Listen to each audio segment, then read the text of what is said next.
Hello, hello, hello, hello. Our star performers. We're all performers. I'm a performer, you're a performer, Lily's a performer, everyone's a performer. And here we care about improving your performance. So how do we improve our performance? Let's bring out the expert, Lily Cantman. Woo! Hey, how are you? Good Not to see too you again. bad. I love seeing you like this. Thank Looking you. sharp. All right. Let's take a seat.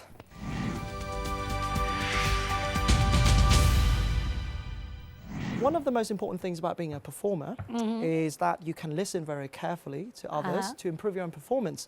And I really want to challenge them a little bit on the show. Okay. So how about we bring in the quiz for them? Sounds good. Okay, so listen carefully. This is your question. You are given information at the start of each section to help you understand the situation you will listen to.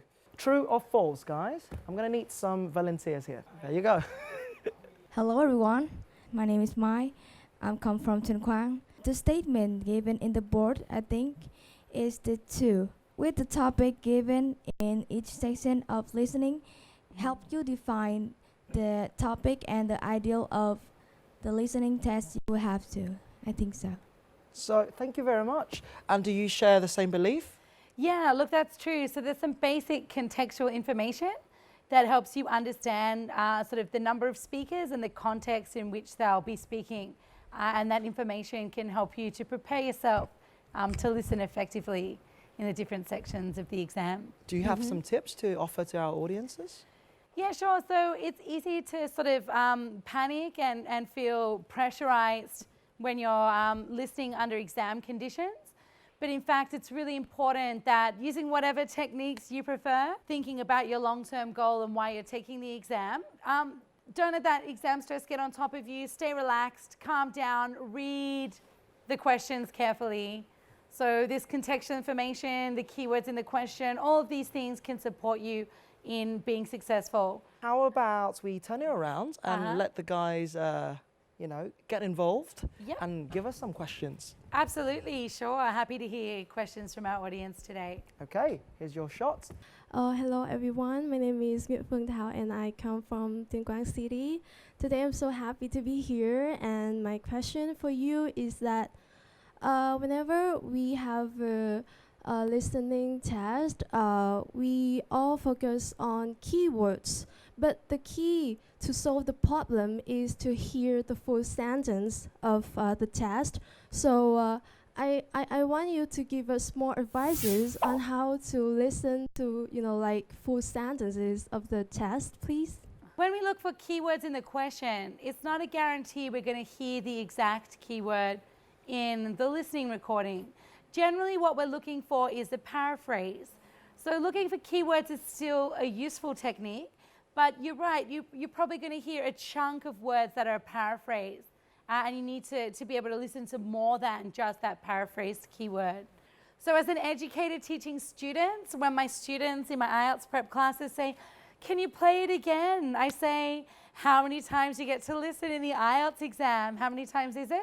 One time, that's right. So make sure when you're practicing that you're not selling yourself short by listening 3, 4, 5 times. Listen one time and try and remember everything that you can. We have room for more questions.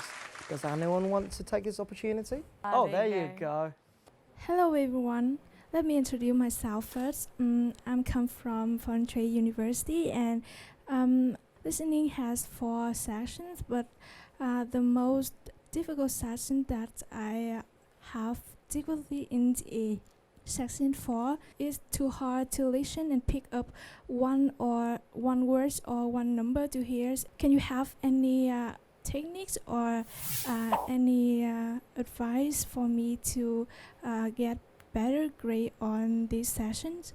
Number one, it's a long game. So maybe if part 4 is a real challenge for you, you need to acknowledge that you need to invest more time, more resources in building your overall level of proficiency in order to achieve your goals there, and practice that section a lot so you get more comfortable with it.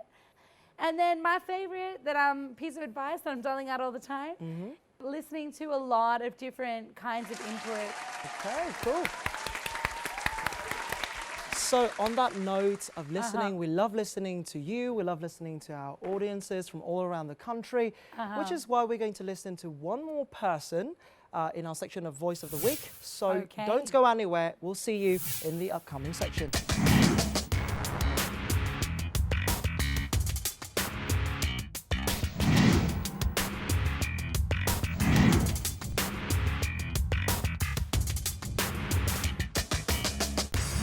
Okay, so you've seen all sorts of performers on this show, but we have another performer for Voice of the Week. So let's find out who the person might be.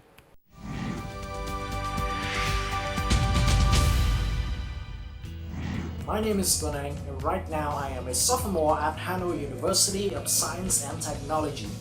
In today's video, I'm gonna be telling you guys a story about my English learning journeys. That was why I literally started from zero at the beginning of my journey. And my problem got worse when my parents told me that they didn't have enough money for me to sign up for a course at an English center, so I had nothing to do but learning by myself. I believed that life was just challenging me to see whether or not I deserved the big, rewarding opportunity it was about to give me. So I kept learning, trying different methods. English has changed my life. I mean, it helped me find my life purpose, which is to become an English teacher so that I can share my knowledge and my deep love for English to other people. Okay, so are you ready for your speaking test? Well, I'm rather nervous right now. This is my first time being such an enormous reading like this, and this is my first time ever taking an IELTS exam, speaking test, so I'm really nervous. Okay, so I need a deep breath. okay, take a deep breath Yes. and let's go inside. Okay. Okay, ready? Okay, good luck. Now I can see that he's a great performer in a video, but I wanted to see if he's actually better live, because you know artists could be worse in real life. So let's bring out our friend, Tuaneng! Hey, welcome on the show. All right, buddy. I heard that you're a great performer. How about you take the center stage now and show us what you've got? Your chance to shine. Yes, All I'm yours. ready.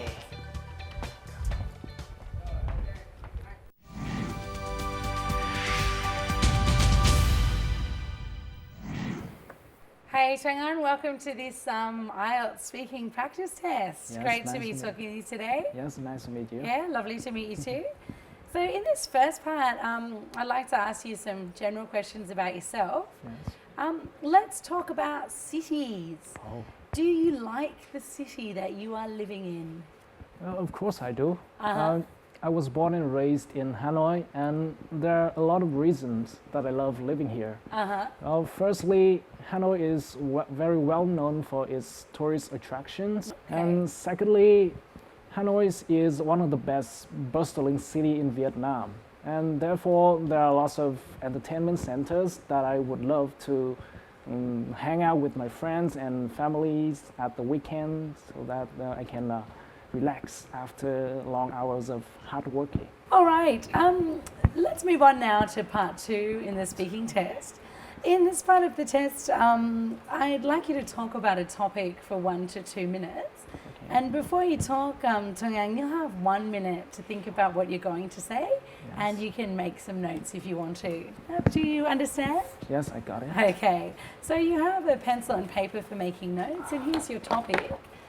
I'd like you to describe an outdoor sport you would like to try for the first time.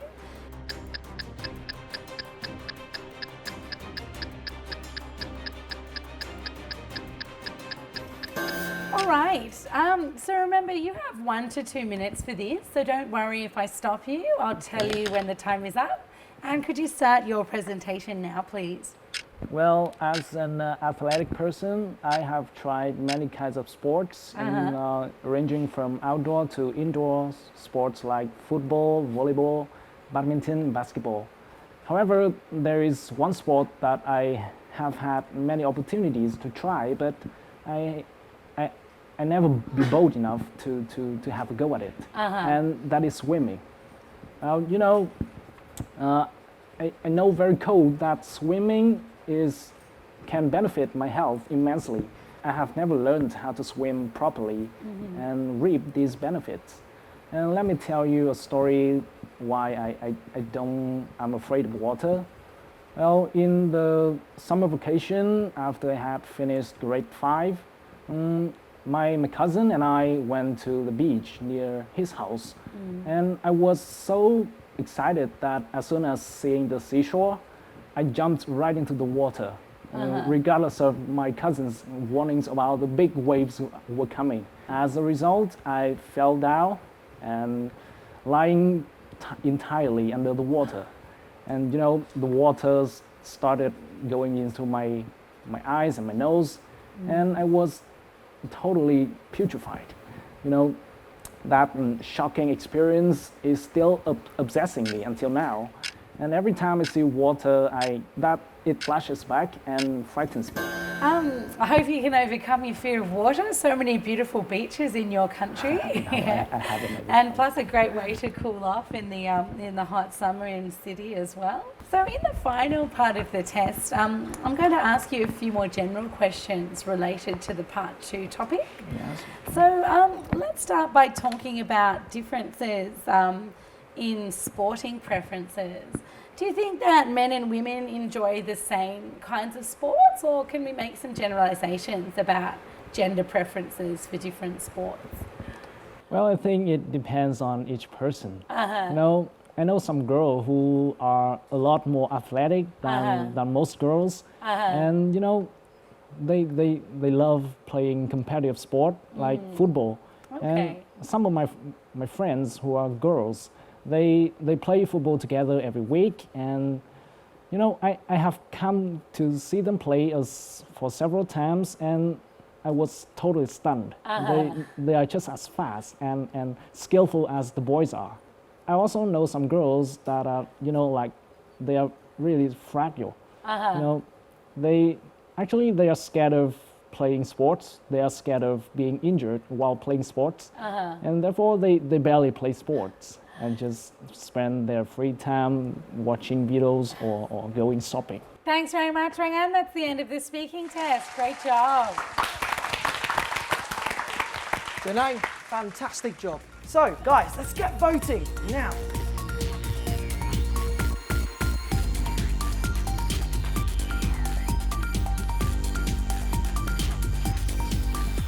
And the results are in.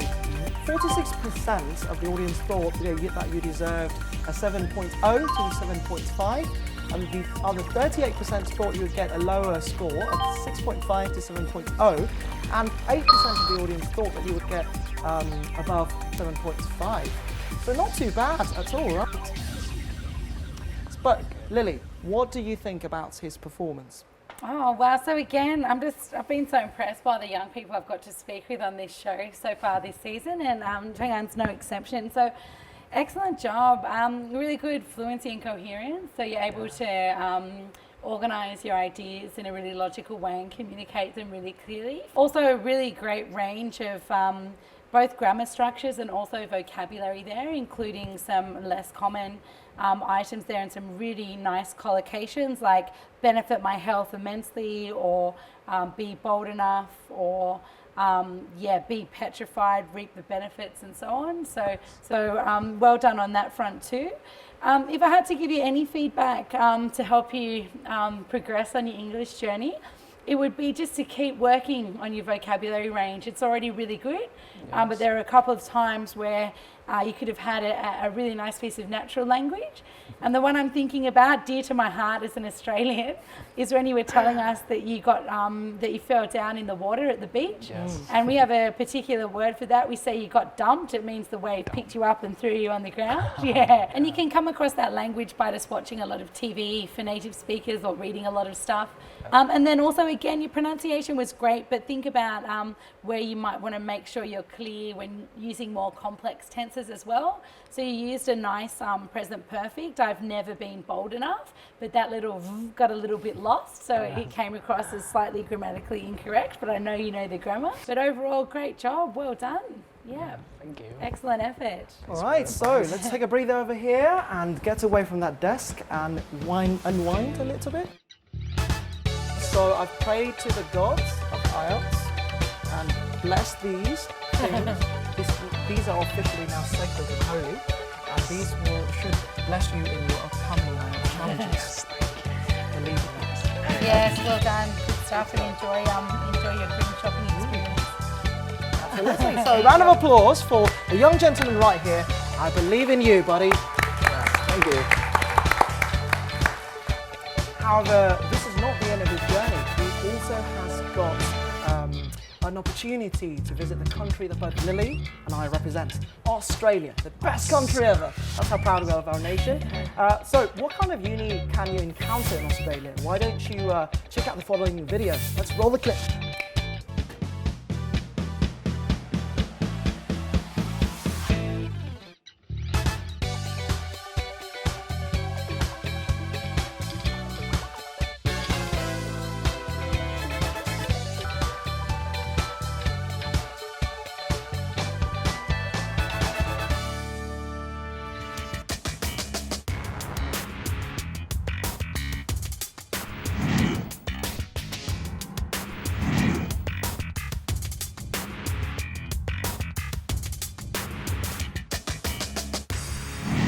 Okay, enough about Australia. Now let's go to the UK in our following section of Study UK 101. Welcome back to Study UK 101, and here we are today at Cardiff University. Now, this 19th century structural masterpiece is placed in Cardiff and is integrated into the liveliness of the city. Now, what makes it so special, and what makes the students come from all over the world to this place? Stick around and we'll show you. See you!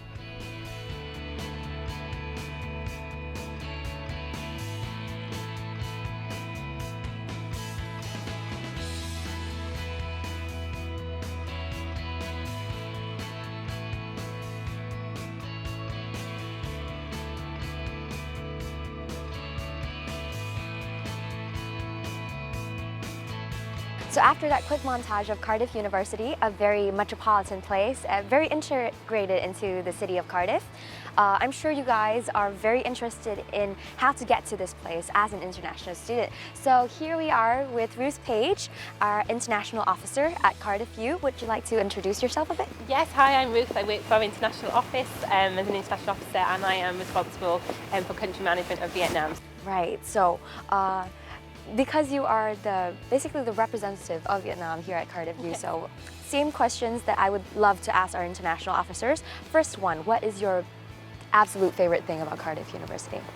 For me, I think my favourite part is that we're a very big student population with 30,000 students total. Over 7,900 of those are international students, and they live and study very harmoniously, very comfortably within a really amazing capital city centre. So how is the application process like for international students to come to Cardiff? So depending on if you're looking at an undergraduate application, which would be through UCAS, so the UK application service, we take all the applications that way. And then for postgraduate students, we take direct applications online.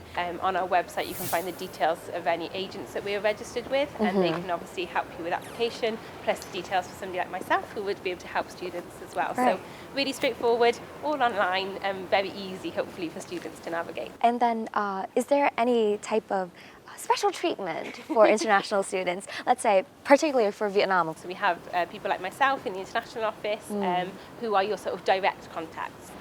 We also have an international student support team. So while students are applying or they arrive with us at Cardiff, we also have some kind of financial support as well. So we have every year, we've been running a Vice Chancellor Scholarship. Right. And for Vietnamese students, that amount is £5,000. Wow, so go Vietnam. So that's about the application process and a bit more into how life is at Cardiff University. So up next is the strength and the majors here at Cardiff University that you definitely have to check out. So let's go there.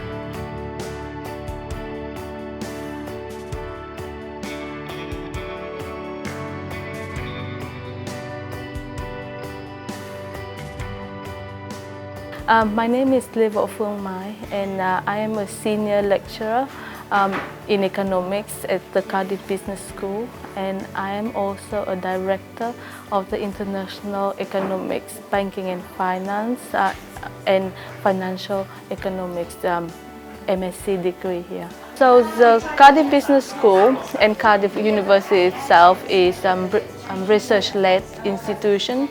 So most of our subjects here are taught by experts in their own field. The school has a very big range of subjects, ranging from economics to business, accounting and finance. So because of this wide range of subjects, we can offer quite distinct degrees. We expose students to many areas of economics, both micro and macroeconomics, and also the financial side. So here we have the trading rooms, and also the students have an opportunity to do 4 years degree with the 3rd year studying abroad or doing a placement at some firms of their choice, which is very useful. And I think for international student is might be one of selling points for international students, because the exposure to the local market and local culture, business culture, is very important. We always have recruitment fair, and the student can go along and find out about their business, how to apply for the jobs there. But for international students in general, I think the best thing is try to do their best in the year 1 and year 2, get very good marks, and apply for internships.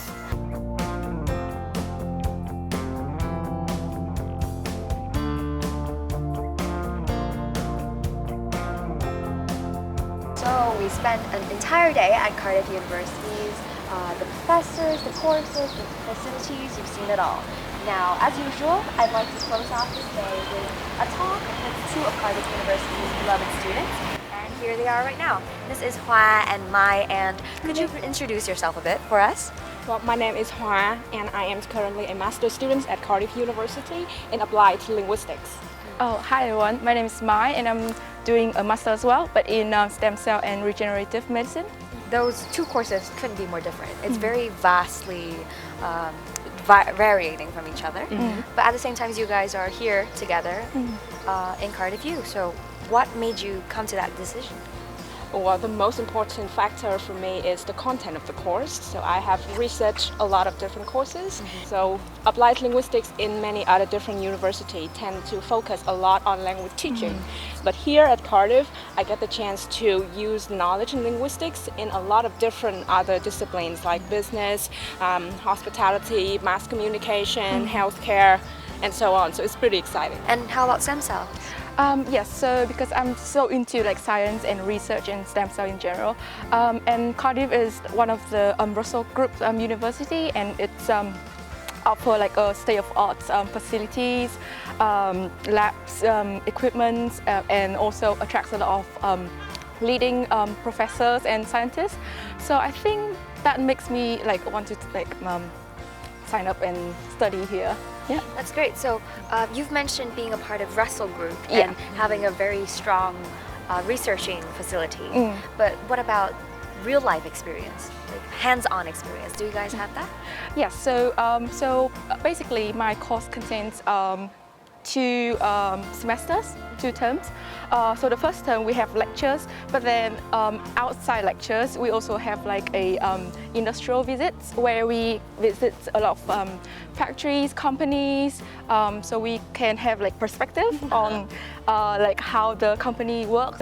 We also have like some practical sessions where we have like a hand-on, like a short but hand-on experience using like a lot of lab equipment. So to close off today's session, I'd like to hear from you guys one piece of advice that you would give our audiences at home should they consider coming to Cardiff U. What would you say? Yes, so I would say that you should do a thorough research on your course, the course content that you need to consider when applying. I would also say the same thing, but just one small thing I think you need to be prepared to be open-minded. So yeah, because there are a lot of new stuff that you need to take in. Yes. So my piece of advice would be that you guys stay tuned to Study UK 101 and follow us on our next episodes, and also rewatch these episodes a bunch of times to hear Yi Hua and Yi Mai's great advice. Okay, so back at the studio, and we'll see you guys next week. Bye. Bye. See you soon.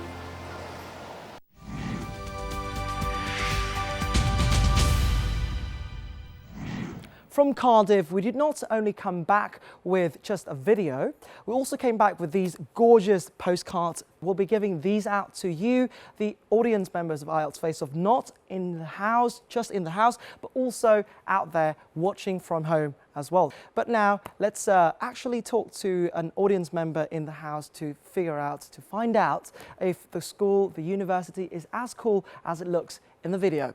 Okay, so first of all, could you please introduce yourself and what you're made of? Hello everybody, my name is Kwon.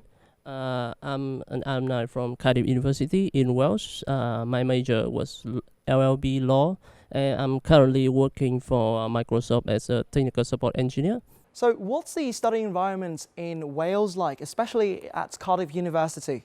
First thing I want to say about Cardiff is, well, it is a small city compared to London. It's a small city, but it's a student city. Because it's a student city, so like Cardiff University has a very big and strong student union, and it is also very famous for its sports clubs.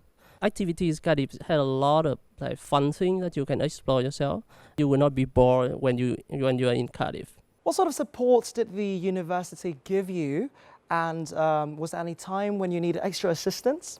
The study in Cardiff University is, I must say, it is really good for international students, because like Cardiff University itself had a very large population of like international students from Malaysia, from China, India, Pakistan, Vietnam, everywhere in the world. Because of that, the teacher and professor in Cardiff University, they are really good at like communicate with international students, and they know the struggling that we experience, and they are really like helpful toward us and help us get used with the environment. So was language ever a problem during your time at Cardiff University or in Wales, and how did you overcome it?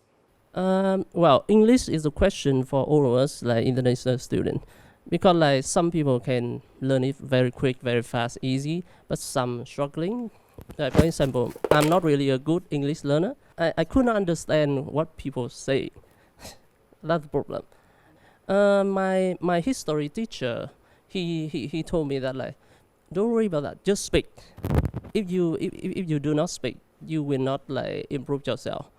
So like I understand that like a lot of like students will feel very insecure when they come to the UK, and then no one understands you. It is something very normal. So like the thing you need is like the courage to speak out, and let everyone get used to you, and you will get used to them. As you have seen on our journey of IELTS Face Off, you don't need to be an artist to be a performer. As long as you shine and show the passion and dedication in every field that you're performing in, especially IELTS, you are a performer. So, to all of our performers out there, to all of our stars, keep shining on, keep believing, and we believe in you. That's it. Goodbye for now, and until next time.